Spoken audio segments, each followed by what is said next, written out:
That's perfect. I think that leads a great segue into maybe ending this panel, and we will move on to introducing you, Dr. Mahdavi, as I think everyone's quite interested to listen to what you have to say in regards to the immune system.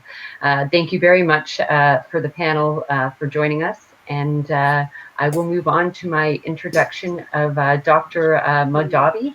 I believe Sherwin has a presentation all set up. So I would really like to introduce Dr. Mahdavi. She is a holistic health expert, a speaker, and a best-selling author. She is a doctor of chiropractic, certified in integrative medicine. She is a hatha yoga master, teacher, and I am so bad with this, Ayurvedic yoga therapist. Ayurvedic medicine and Ayurvedic yoga therapist. Yeah. Thank you very much. I knew my pronunciation would be horrible. Her life's calling is about helping others achieve optimal health and wellness, vitality, and vibrant energy. With a profound understanding, knowledge, and mastery of the human system and mechanics of wellness and health, she has over 25 years of hands-on clinical experience. She has helped thousands of patients, including A-list athletes and entertainment personalities, achieve optimal wellness naturally. She is a clinical faculty at the Southern University of California Health Sciences. Southern California University of Health Sciences. Sorry. Her upcoming book, Holy You, will soon be published on Amazon.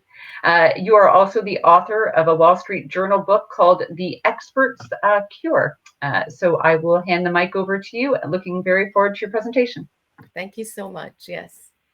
So I think I'm not sure if I still need to share my screen or Sherwin is going to do it. I think I'll share my screen and we'll see where that goes. Yes. Okay. Share screen. Yeah. No.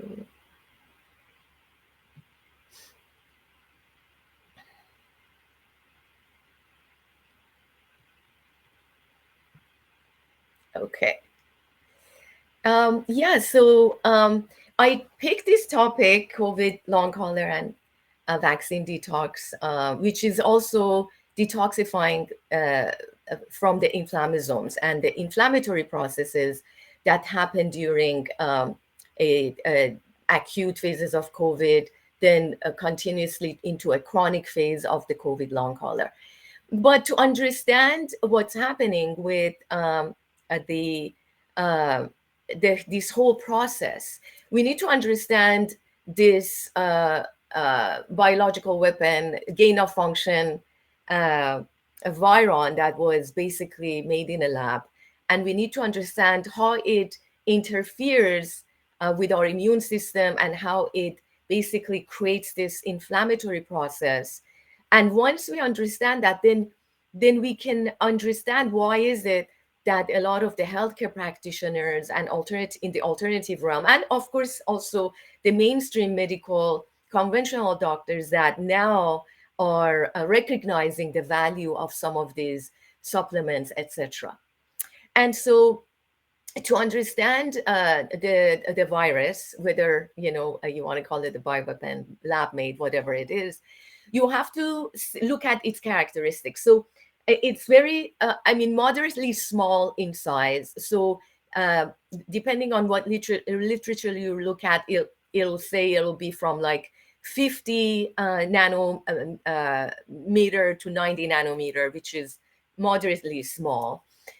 It is a single-stranded mRNA virus. So it's not a DNA virus. It is it's an RNA virus. I'm sorry, that's a typo. It's an RNA virus, not mRNA. RNA virus, single-stranded. And the RNA, which is the genetic material, is inside of the cell, which is enveloped by a lipid cell wall, the lipid cell wall, which is its Achilles tendon, because you can wash lipid with soap and it will dissolve. And then you have the spike proteins, or S1 spike proteins, which are responsible in the binding to a human cell receptor that is called ACE2 receptor. And it is moderately virulent and infectious. And it's not, let's say, as severe as something like Ebola, for example, or Zika virus. It's moderate in that infectivity and virulent. And also, it uses a protein enzyme, the TMPRSS2, and this is what activates the lock and key mechanism of the spike protein with the human ACE2 receptor site. The reason I'm mentioning these, because these are the Achilles tendon that we will see how we can neutralize when we're dealing with COVID long haul, even the vaccine side effects. Because remember, the vaccine is injecting an mRNA, genetic material inside of your cell that hijacks the factory of the cell, just like COVID does. So just like the virus does that by inserting its mRNA into the cell, hijacking the factory of the cell, asking the ribosomes to produce the spike protein in your cells. So both the virus does that, but also the vaccine, the mRNA vaccines do that, as well as the other attenuated viruses in Astrazeneca and other vaccines. And so the spike protein attaches to the ACE2 receptor site. And if you look at this slide, you will see that, so the ACE2 receptor is on the cell wall of the human cell. And then you have a enzyme, a protein serine enzyme that is TMPRSS2 that activates this lock and key mechanism. So the spike protein latches onto the ACE2 receptor with the enzymatic catalyst that makes this process happen, which is this protein. And so once that lock and key is established between the virus and the healthy cell, then the virus gains entry into your cell. It gains entry to your cell. Once it gains entry to the cell, it injects its RNA, single strand RNA, genetic information inside of the cell. And once it shoots that RNA information into the cell, then your cell factory is hijacked, where mRNA, a messenger RNA, is carrying the code, the genetic code, to tell your cell factory to start replicating the spike protein. If it is the mRNA of the vaccine, it does the same thing. It injects the mRNA of the vaccine into the cell, and it asks the factory of the cell, or commands the cell, to produce the spike proteins. In the case of the virus, once it hijacks your factory of the cell, it produces the spike protein, but the whole factory of the cell also starts to replicate the RNA and puts together new virons, the new viruses that now incubate in your system to a number that can cause infection if your first line of defense does not come in and block that replication from happening. So the first line of defense in the immune system, which is basically the presence of macrophages, natural T killer cells, monocytes, neutrophils, mast cells, eosinophils, basophils. These will encounter the virus in your nasal passages, in your trachea, in your nasopharynx, by your ciliated cells and goblet cells in those nasal passages, in the airway system, on contact. And your first line of immunity will kill right on the spot the virus, whether it's a natural occurring or this biological, gain of function research virus. And on the spot, it would neutralize and kill them. This is your first line of defense. If this happens, then you're successful. You don't even go to the second line of defense, where which is called adaptive immunity, where you need to make antibodies. The first line of defense is called the innate immunity. Through some of these immune cells, the white blood cells, etc., it doesn't even allow the virus to replicate to a number that then your second line of defense, T and B lymphocytes, come in and make the antibodies.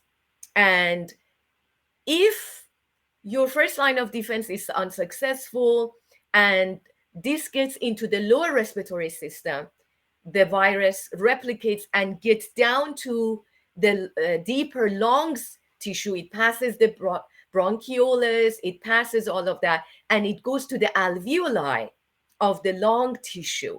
And once it starts to hijack those cells and starts to replicate itself, then this is where you get the cytokine storm, where all of these first line of defense immune cells, even though they weren't able to neutralize the virus from replicating or attaching to more and more and more ACE2 receptor sites, you get a barrage of macrophages, T helper cells that basically will send an alert, help, help, help, help, to bring in the inflammasomes, the cytokines, which are a cascade of inflammatory cells, interleukins, NF-kappa Bs, etc., that create the problem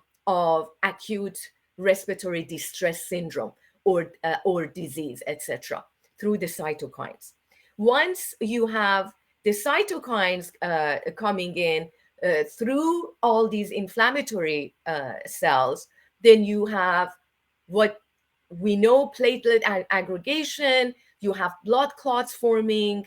Of course, the endothelial cell linings are involved when they start to replicate the spike protein, which is also the reason for myocarditis, stroke. Whether you had COVID last year in hospitals, you heard people are having strokes, heart attacks, etc., kidney failures, etc. Well, some of it was because of remdesivir, but a part of it has to do with the blood clot forming and the endothelial cell linings being impacted, and platelet aggregation takes place, blood clot formation, and then there is a process of tissue repair by the means of fibroblasts that come in to do the tissue repair, which also triggers certain other inflammasomes, such as NLRP3, which is a cytotoxic for tissue death.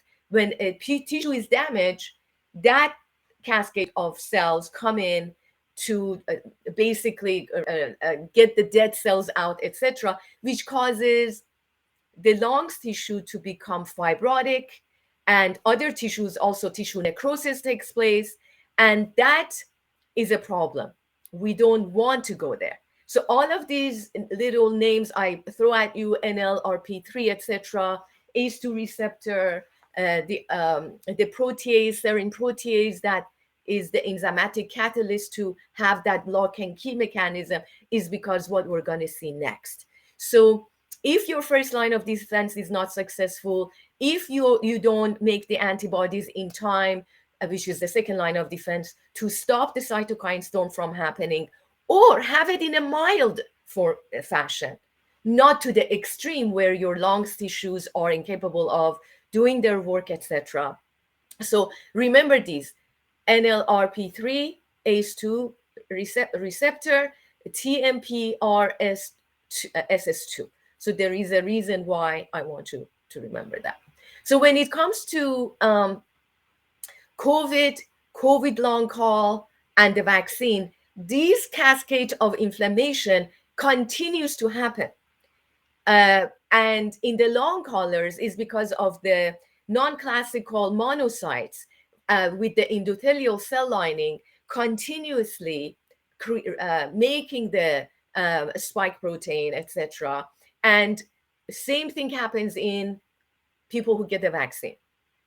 It keeps on. So the long haulers is because your body endothelial cells are affected, and you keep on having the spike protein, which becomes a sort of a target for your immune cells, and it keeps on creating more and more and more blood clots.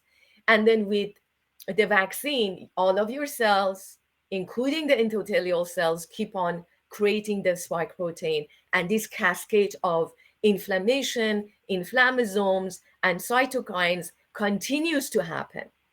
And so that is why, if you look at it as a functional medicine perspective, which is one of my credentials, is functional medicine and Ayurvedic medicine, the holistic approach is how do you support your immune system to be able to reduce the cytokines to avoid the fibrotic changes, the blood clot formation, but keep it still active enough to neutralize these processes of inflammatory cytokines, etc. So whenever we look at treatment, you have to always look at the highest benefit derived from the treatment from the lowest, with the lowest risk possible. This is the essence of medicine. How do you choose a treatment that does not cause a high risk but produces or delivers the highest benefit? So when we look at some of these herbs and supplements, we're looking at this green box, highly effective and beneficial with the lowest possible risk. Whereas when you look at something like a vaccine, it is very low benefit with the highest risk possible. And also, do not do harm. It's the oath of any medical practitioner that we take. And if you knowingly introduce a high risk with low benefit to your patients, then you are nullifying that oath of do not do harm, do no harm.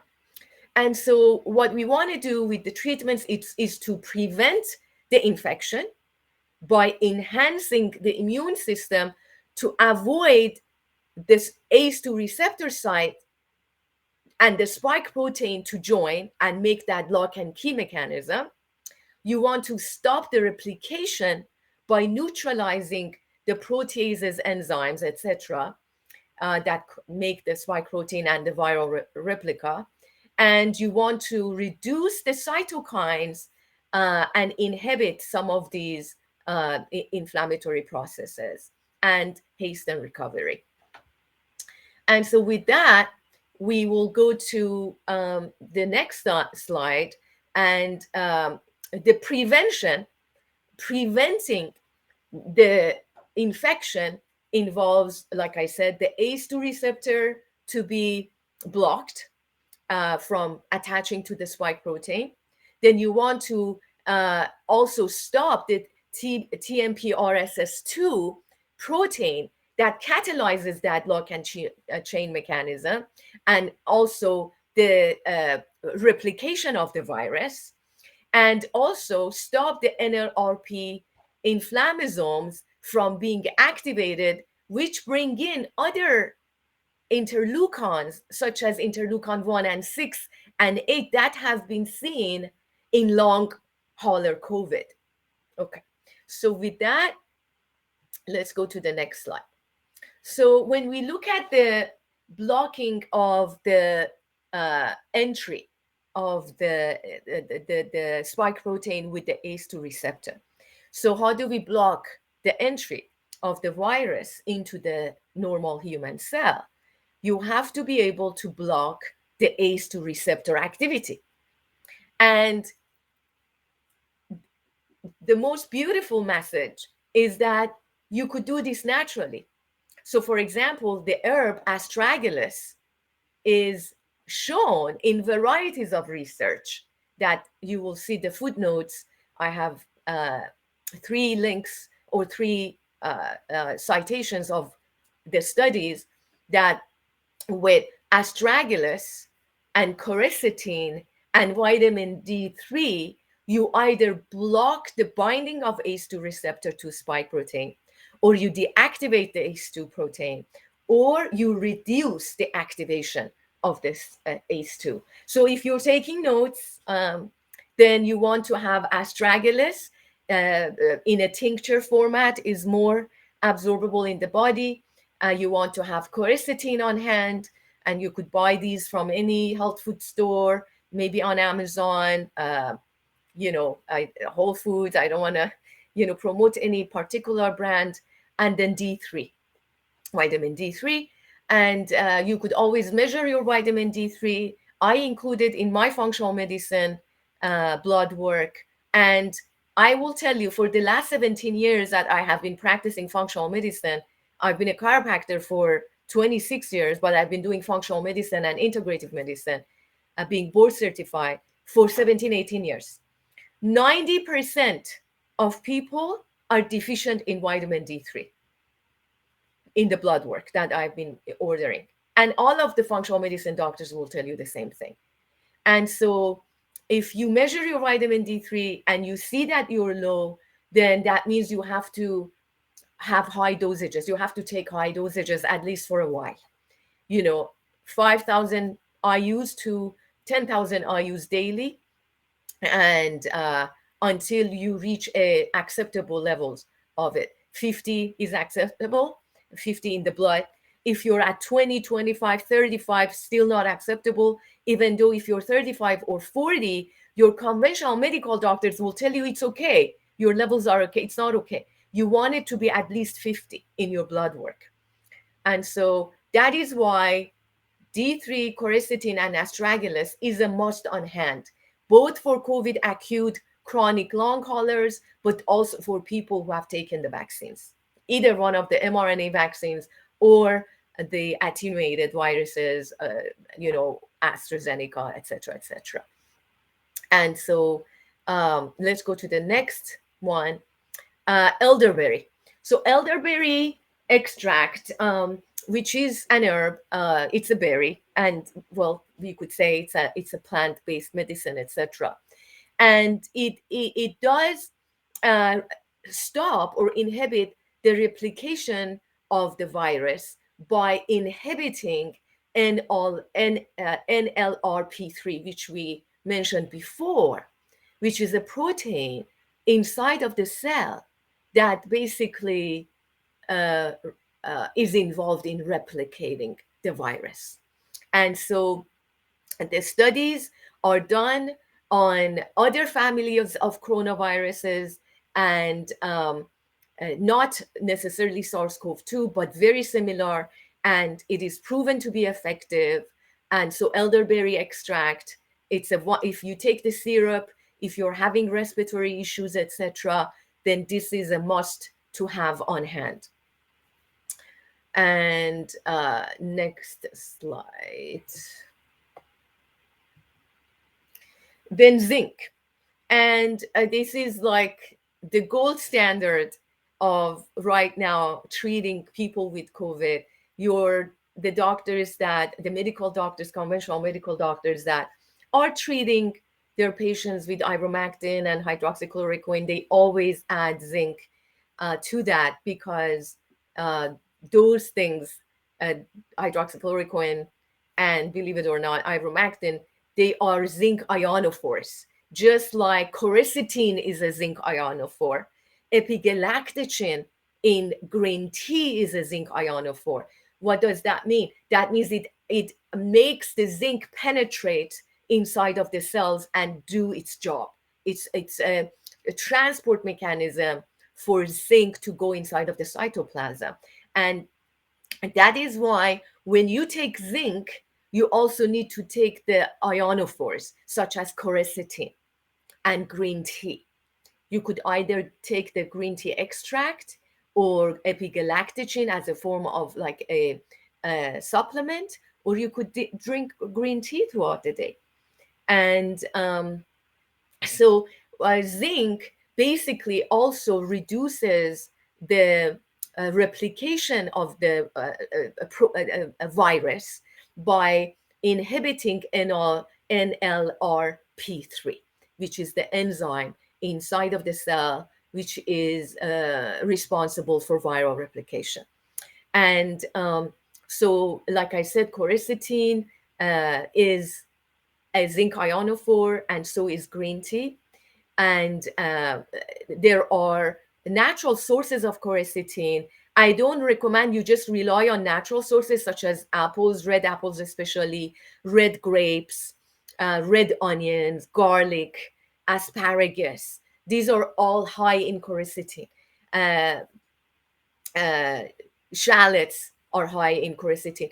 That's good to include red peppers, etc. Include them in your cooking, or if you drink them, if you take them as raw, or you juice them, etc. But always take supplements of quercetin, especially if you're a long hauler, if you're suffering from COVID symptoms, or you've taken the vaccine, because you need it in high dosages and you need to support your system with supplementation. You could take up to 10,000 milligrams of quercetin a day. Your zinc, you could take up to 50 to even 100 milligrams of zinc a day. Vitamin D3, like I said before, 5,000 to 10,000 IUs if you're low, if you have COVID, and if you're a long hauler. Other than that, if it's prophylactic, you don't have any of these symptoms, you're just taking it preventatively, you could take 2,000 IU of D3. Going to the next slide, vitamin C and melatonin.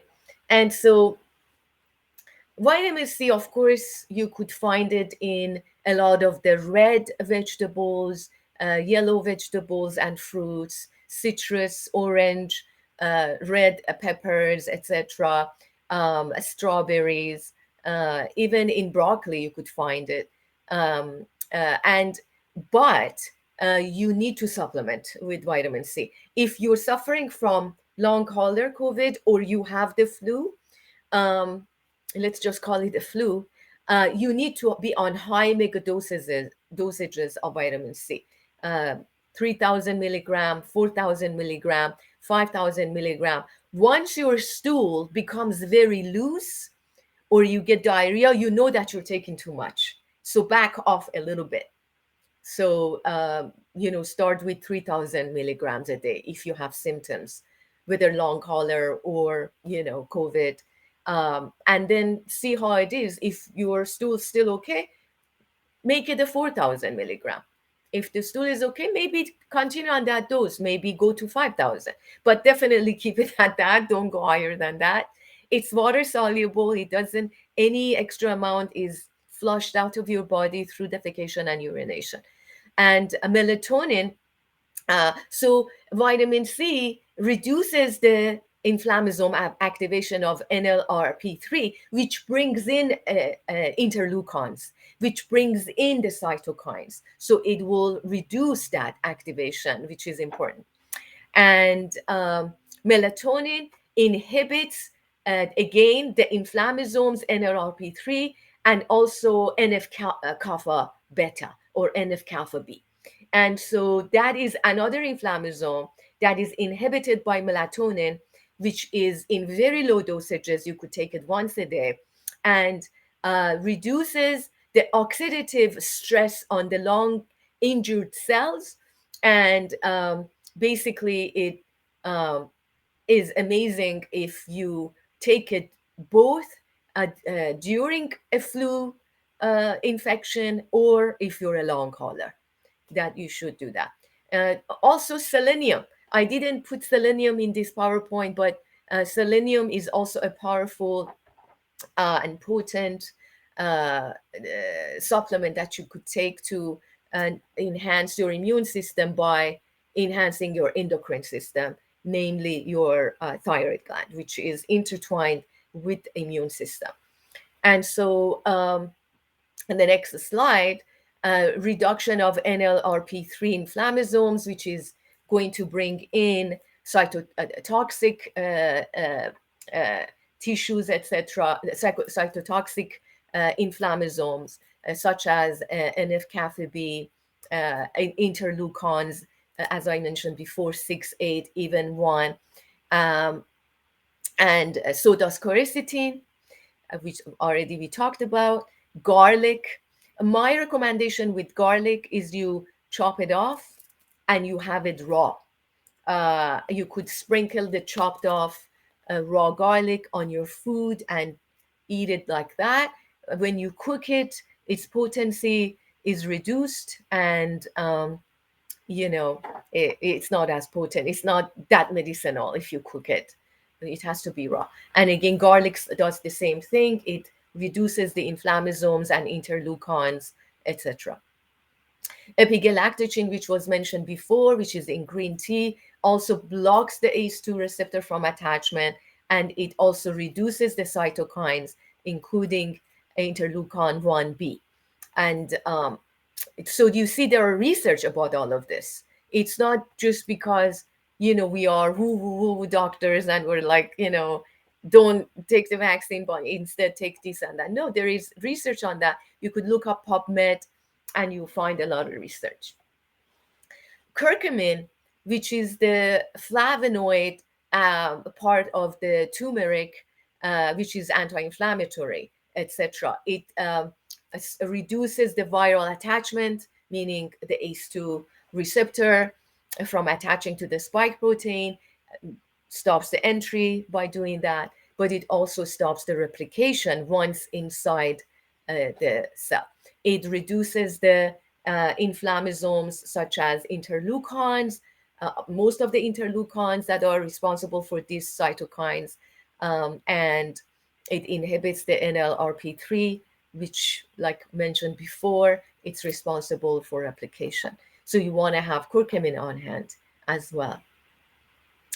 And there are now supplements of curcumin that are with black pepper or long pepper, and that makes it more absorbable, more potent. And so definitely those are better when it's taken with black pepper.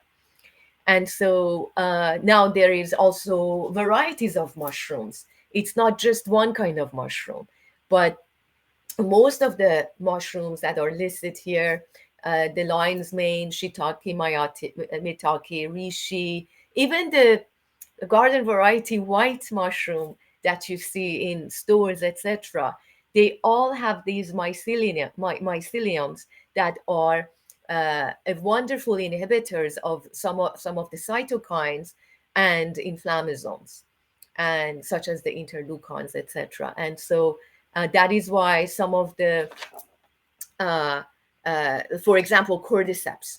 So Cordyceps is, even if you could take it as a supplement, Cordyceps, which is a mushroom, and or tincture form, that also has been proven to help with the long haulers. And so Cordyceps as a supplement, in a supplement for powder form, you could put it in a soup like thing, you could make your own tea or tincture from it. Stinging nettle tea, these are some of the other supplements that are a must. And so N-acetyl-L-cysteine, this is unfortunately taken off most of the shelves in health food stores. I believe that even Amazon doesn't carry it anymore. But there are wholesale, not wholesale, but wholesale sold to holistic practitioners. I'm on the process of getting my own brand and carry it in my on my website because nowadays you just have to order it from either practitioners that have it or manufacturers that sell it to the public. Glutathione, these are a must also. I didn't include it in my very lengthy presentation, because of the time limits that we have each presenter. But these are a must because they also interfere with the inflammatory processes in the system. And nattokinase, a Japanese knotweed, is something that is abundant in nattokinase. So you can even buy Japanese knotweed and make your tea or tinctures from it. Use it in your smoothies or shake, or just take nattokinase as a supplement. You need to have a proteolytic enzyme um, that basically you take on an empty stomach. That this acts as a hackman and goes in and chews up on the spike protein when you take it on empty stomach. Proteolytic enzymes are enzymes that break down proteins, and spike protein is a protein. And so in that sense, it will be very helpful when taken on empty stomach twice a day in between meals. Um, for long haulers, glutathione can be added to an IV intravenous chelation process by your conventional, MDs that are practicing functional medicine, or osteopaths that are practicing functional medicine. And Shilajit is another potent Ayurvedic medicine. So is Punarnava, so is Boswellia. These are some of the other potent Ayurvedic herbs that are proven to stop inflammation in varieties of autoimmune diseases, different arthritic conditions, etc. And some of the systemic autoimmune arthritic conditions such as psoriatic arthritis and rheumatoid arthritis. And so because a lot of the same inflammasomes and cytokines are seen to be involved in autoimmune diseases, and that is why there is these hypotheses and theories about the involvement of viruses in autoimmune diseases. That a lot of the theories say that people with RA have been exposed to certain viral infections that cause the cascade of the cytokines and inflammatory responses. Same thing with Epstein-Barr virus that they talk about is responsible in certain autoimmune diseases, fibromyalgia, etc., because of the very same inflammatory responses that are taking place. Stinging nettle tea, this is another great, supplement that you could take as a long hauler. There is a lot more that can be done. If you, there are certain processes of self-care that in Ayurveda we talk about steam inhalation with essential oils such as sage, tea tree oil, etc. Um, uh, Even eucalyptus. There are nasal drops, especially for those who have lost their sense of smell, etc. There are specific medicinal oils in Ayurveda that we use. And like I said, if you need to get in touch with me, you see yourvitalitydoctor.com. And I also have a course for long haulers that it's very simple and very easy to follow and very cheap. And I would be happy to be of assistance. I also am offering the free ebook, which is the chapter in the best-selling book, Expert's Cure, that I offer for free. And I think the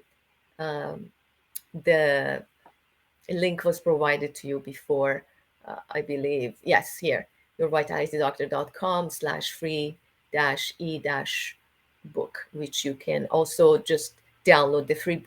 And it will talk about some of these self-care, home care, procedures that you could do, like steam inhalation, nausea, which means application of oil to your nasal passages, etc. And with that, I think That is amazing. stop. Thank you so much. That was such a wonderful amount of information.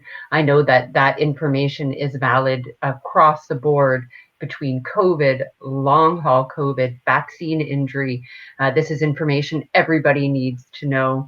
I was extremely excited to hear a lot about the curcumin. I've heard a lot about it, but I was unaware that it is much more potent with black pepper. So I learned something new today, which I greatly appreciate. And we really appreciate all your time today. I believe Dr. Lee Merritt is up next.